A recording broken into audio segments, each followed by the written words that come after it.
And let's talk, if we can, would you talk about your mission and the TV program that you participate with? So my name is Katie Huck. My parents are Larry and Tiz Huch. We have a church out of Dallas, Texas, but we also have a global worldwide ministry. My parents have a television program. It's called Larry and Tiz Huch. It's on every day around the world. And our main goal and focus is bridging the gap between Jews and Christians.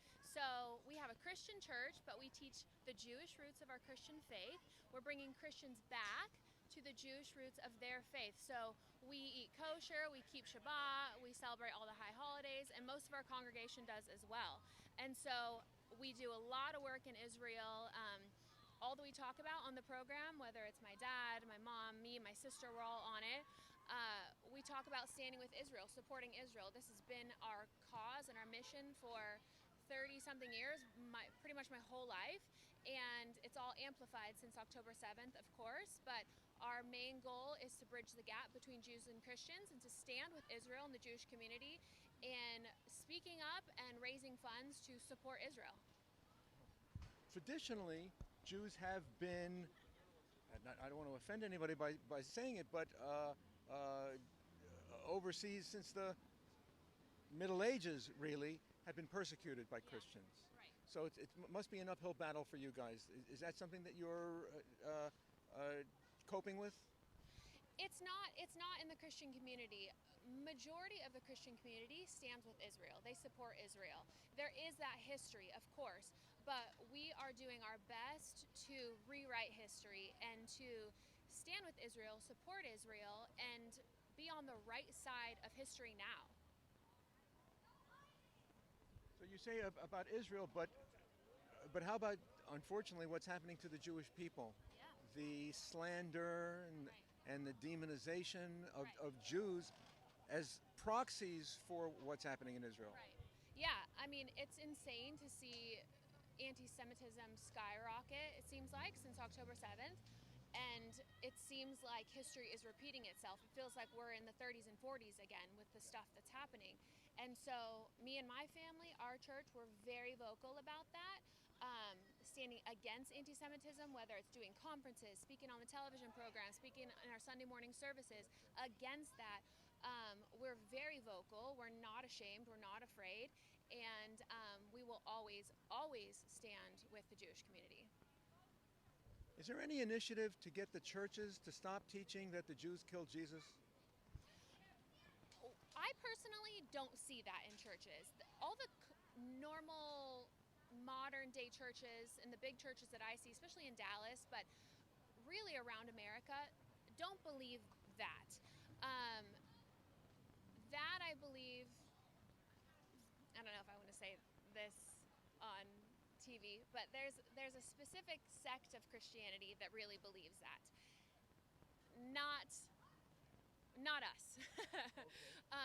So we know that there was some Jews involved, of course, but it was Rome that killed Jesus. That's what we believe. That's what we teach. That's what we stand on.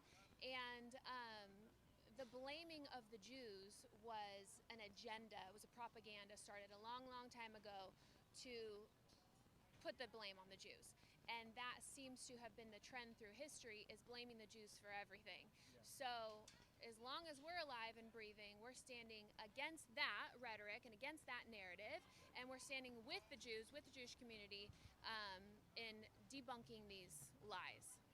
What's your perspective on who's who in this Arab-Israeli conflict, and what's the real root of the vilification of Israel? What do you mean?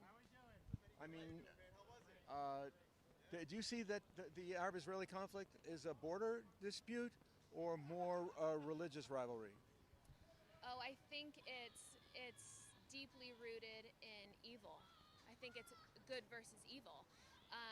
Yeah, it's a border issue. Okay. Yeah, it's a religious issue. Okay. But at the end of the day, this is good versus evil. And us personally, we don't believe in a two-state solution. We believe that Israel has the right to do whatever they feel fit is right to do for Israel. But we back Israel having sovereignty over all of Israel, and and we're not pro two-state solution. How about this notion in Dallas of Epic City? Is that what it's called? Oh, the Muslim area? Yes, I did hear of that. Because in Muslim enclaves around throughout the West,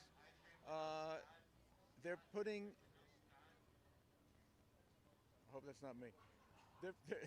They're putting Islamic law and customs and culture above assimilating to Americanism. Yeah. Yes, I've heard about that. Trying to implement Sharia law and have their own community, and absolutely not. That is anti-America. It's not American. It's not Texan. And I believe they're coming after Texas because, unfortunately, our borders were open for a long time, and so a lot of them came on over.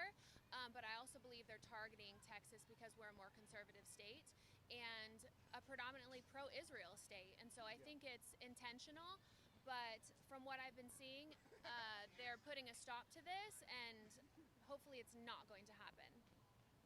Okay. Any thoughts on the redistricting here in California that the governor is claiming that he wants to redistrict to make things more Democrat because Governor Abbott of Texas is trying to redistrict it to make it that he's basing what California does on what Texas does? Does that explain why a lot of Californians are moving to Texas? I mean, we're doing something right in Texas, so maybe he should learn from Abbott. Just saying. Okay. Sure.